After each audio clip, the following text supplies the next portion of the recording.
चलिए ठीक है। देखिए कुछ बच्चों को आज कुछ क्वेश्चन बता देते हैं आप लोगों को, कुछ परीक्षा संबंधित कुछ इंपॉर्टेंट क्वेश्चन है। जब प्रकाश एक माध्यम से दूसरे माध्यम में जाता है तो उसकी आवृत्ति नहीं बदलती है, बाकी सब बदल जाएगा, जैसे वेग बदल जाएगा उसका, है ना, तरंगदैर्घ्य बदल जाएगा, परंतु उसकी आवृत्ति नहीं बदल। ये ख्याल रखिएगा, ये हर परीक्षा में पूछता है, बोर्ड पेपर के लिए बहुत ही इंपॉर्टेंट है ना। निर्वात में प्रकाश की चाल 3×10⁸ मीटर प्रति सेकंड होती है, ये याद रखिएगा। निर्वात में प्रकाश की चाल ये अक्सर पूछता है, और नहीं भी पूछेगा सवाल लगाते समय नहीं देगा तो आपको अपने से लिखना पड़ेगा उसमें, ये नॉर्मल है। अच्छा, हाई स्कूल से हम लोग पढ़ते आ रहे हैं, ठीक है ना। निर्वात अथवा वायु, वहाँ लिखता है निर्वात अथवा वायु में प्रकाश की चाल कितनी होती है, 3×10⁸ मीटर प्रति सेकंड। हल करेंगे तो 3 लाख किलोमीटर पर सेकंड आएगा ना। चलिए ठीक है। साधारण तथा कांच के, साधारणतया कांच के बने प्रिज्म का प्रत्येक कोण कितना होता है, तो 60 होता है। जो नॉर्मल जो हम लोग प्रिज्म यूज करते हैं तो वो देखिए उनकी तीनों भुजाएं आपस में क्या होती हैं, बराबर होती है। तो जब तीनों भुजाएं बराबर होंगी तो तीनों कोण भी क्या होंगे, उसके बराबर होंगे, यानी कितना हो जाएगा 60 60 और ये 60। तो ना छतली 18 त्रिभुज के तीनों अंतःकोणों का क्या होता है, 180 होता है। जब तीनों भुजाएं बराबर हो, तीनों कोण बराबर हो जाएंगे, तो 60 60 60 जोड़ेंगे तो आएगा 180। ये वही करा है कि साधारणतया जो नॉर्मल जो हम लोग यूज करते हैं प्रिज्म कांच का होता है, उसका कोण कितना होता है, तो 60। फिर करा है कि देखिए n का मान दिया है, मतलब कि उसका अपवर्तनांक दिया है, ए का मान दिया है, प्रिज्म का कोण दिया है, प्रिज्म कोण मतलब यहाँ का 10 अंश दे दिया है, ए का मान 10 दे दिया है, अपवर्तनांक दे। अल्पतम विचलन कोण ज्ञात कीजिए, है ना। तो पतले प्रिज्म के लिए फार्मूला बताया गया होगा आप लोगों को, डेल m बराबर ए कोष्टक में n-1, ये फार्मूला होता है। तो ए का मान 10 रखेंगे, n का मान 1.5 रखेंगे, और एक तो है, तो 1.5 में से एक घटाएंगे तो क्या मिलेगा, 0.5 मिलेगा। उसमें 10 का गुणा करेंगे तो क्या हो जाएगा, 5।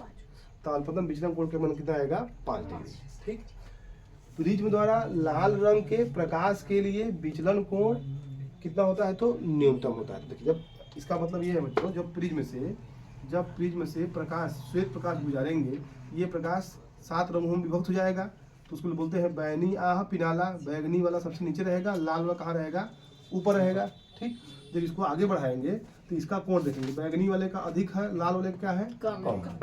लेकिन बैगनी, अच्छा ये भी प्रश्न पूछ सकता है कि लाल रंग का तो विचलन कोण कितना होता है, न्यूनतम होता है, कम होता है, तो किसका अधिकतम होता है, तो ये बैगनी वाला। सबसे अधिक कोण किसका होता है, बैगनी। ठीक, ये याद रखिएगा। फ्लिंट कांच, देखिए ये भी एक प्रकार का कांच ही होता है, तो कांच से थोड़ा सा दूसरे डिफरेंट होता है, तो फ्लिंट कांच उसको बोलते हैं। फ्लिंट कांच के लिए लाल रंग का अपवर्तनांक कितना होता है, तो 1.622 होता है। अपवर्तनांक की मात्रा नहीं होता है, ध्यान दीजिए बच्चों, 1.622 किसके लिए है, फ्लिंट कांच के लिए लाल रंग का है। ठीक। एक नंबर क्वेश्चन है, करा देखिए, +3 डायोप्टर -1 डायोप्टर क्षमता के 2 लेंस संपर्क में रखे गए हैं, तब इनकी संयुक्त फोकस दूरी कितनी होगी, तो इसको आप लिख लीजिएगा 50 सेंटीमीटर, है ना।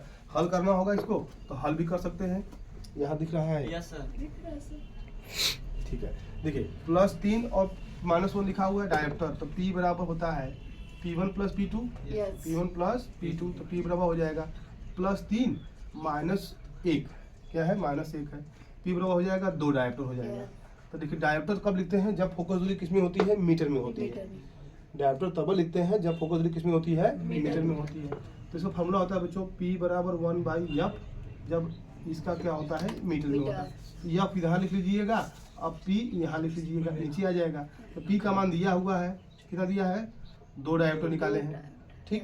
ये मीटर में है, किस में है, मीटर में। इसको हमको बदलेंगे सेंटीमीटर में, तो 100 से गुणा कर देंगे हम, तो ये हो जाएगा आपका 50, है ना। तो यह बराबर कितना मिलेगा, +50 सेंटीमीटर, ऐसे लिख लीजिएगा। ठीक, ये इसका आंसर आएगा, +50 सेंटीमीटर। नेत्र लेंस की प्रकृति कैसी होती है, तो अब देखिए लेंस 2 प्रकार का होता है, कौन कौन, उत्तल लेंस और अवतल लेंस होता है। ठीक है ना। तो अब देखिए उसमें नेत्र की जो प्रकृति पूछ रहा है, वो प्रकृति किसकी होती है, तो अभिसारी प्रकृति का होता है। जो आंख में लेंस है, मतलब प्रकृति ने जो दे रखा है, उसकी प्रकृति पूछता है, तो क्या बताएंगे आप, अभिसारी होती है। दूर दृष्टि के कारण प्रतिबिंब कहाँ बनता है, तो रेटिना के पीछे। तो इसका मतलब यही नहीं याद रखिएगा, दूर दृष्टि के कारण प्रतिबिंब कहाँ बनता है, रेटिना के पीछे बनता है। तब निकट दृष्टि दोष होता है एक ठो, तो तो उसके लिए कहाँ बनता है? रेटिना के आगे। हाँ, रेटिना के आगे बनता है। ठीक। अच्छा, सामान्य नेत्र के लिए यदि पूछ देगा सामान्य नेत्र के लिए प्रतिबिंब कहाँ बनता है? तो रेटिना बनता है। सीधे सीधे देखिए तीनों ऑप्शन तैयार रहेगा, तो हल कर लेंगे। फिर कह रहा है कि एक वर्णी तरंग का अर्थ मतलब है। तो एक वर्णी तरंग का मतलब पूछ देगा तो क्या बताएंगे आप? तो एक ही तरंग दैर्घ्य की तरंग होती है। एक वर्णी जो होता है प्रकाश, एक वर्णी प्रकाश या एक वर्णी तरंग का अर्थ है कि एक ही तरंग दैर्घ्य की तरंग। ठीक है। इस प्रकार देखिए हमने 10 क्वेश्चन बताए और वीडियो इसमें है, आप उसको दोहरा लीजिएगा अच्छे से। ठीक है ना, वो आपके बोर्ड परीक्षा से संबंधित बहुत ही इंपॉर्टेंट क्वेश्चन है बच्चों। और चैनल को लाइक सब्सक्राइब शेयर जरूर कीजिए। Thank you.